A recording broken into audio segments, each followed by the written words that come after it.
जय मसीह की सबको। तो आज का वचन है यशाया 43 का 4, जो कहता है कि तू यानी कि आप मेरी दृष्टि में यानी परमेश्वर की दृष्टि में अनमोल और प्रतिष्ठित ठहरे हैं।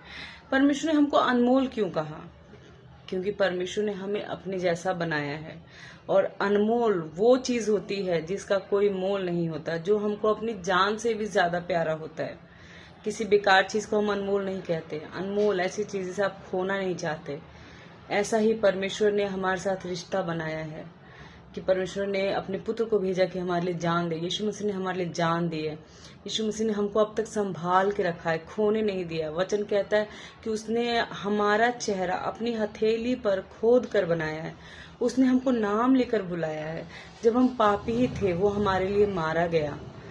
और एक वचन कहता है कि क्योंकि हमने उस पर विश्वास किया है, उसने हमको अपनी संतान होने का अधिकार दिया है। यूहन्ना 1:12 या 14 में है ये वचन। तो अगर हम उसके बच्चे हैं तो वचन कहता है कि अगर हम परमेश्वर के बच्चे हैं तो हम उसके वारिस भी हैं। तो वारिस होने का क्या मतलब है? जैसे परमेश्वर पाप रहित रहा, हम पाप रहित जी सकते हैं। ये हमसे नहीं होगा, पर परमेश्वर की सामर्थ्य के द्वारा सब कुछ संभव है। अगर परमेश्वर ने धरती पर चिन्ह चमत्कार किए, सुसमाचार सुनाया, हम भी कर सकते हैं। अगर यीशु मसीह ने बीमारों को उठाया, रोगियों को चंगा किया, आत्मिक में जिए परमेश्वर, हम भी कर सकते हैं। ये वारिस होने का मतलब, परमेश्वर को बीमारी नहीं थी, हमको बीमारी नहीं हो सकती है। ये विश्वास करता है कि आप कैसा जीवन जीते हैं।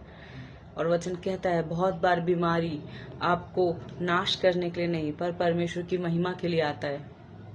ये हमारे प्रभु की सामर्थ्य है, ये हमारे प्रभु का प्रेम है, जो कहता है कि हमको उसके प्रेम से कुछ भी अलग नहीं कर सकता है। न ऊंचाई, न गहराई, न आसमान, न प्रधानताएं, न स्वर्गदूत, कुछ भी नहीं, धरती की कोई चीज नहीं। क्योंकि वो अल्फा और ओमेगा है, वही शुरू है, वही अंत है, उसके बिना कुछ नहीं होता।